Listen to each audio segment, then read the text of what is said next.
humilde. E aí você olha para os seus familiares, como que eles estão hoje? O que eles são? Aonde eles já foram?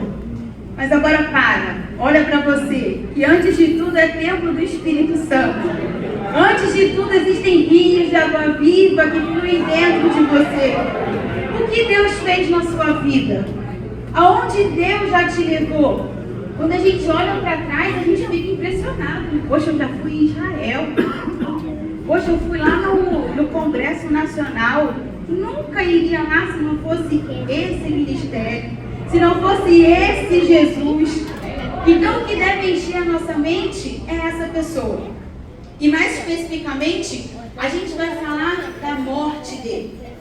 Normalmente, falar de morte traz tristeza, traz saudade.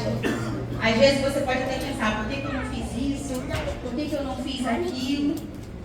Mas em toda a história da humanidade, se a gente fala de mortes tristes, existe uma morte que causa alegria. Existe uma morte que traz esperança. Existe uma morte que nos faz ir além. A Bíblia diz que o Cordeiro, que antes da fundação do mundo, ele foi entregue. Então nós vamos falar da morte de Jesus. A morte do Cordeiro, do Santo. Uma morte que foi aguardada. Moisés aguardava aqui. Moisés, Davi e tantos outros. Isaías. Como Isaías falou da morte dele? Uma morte aguardada e hoje uma morte celebrada. Todos os domingos pela manhã, quando a gente está aqui, a gente está fazendo o quê?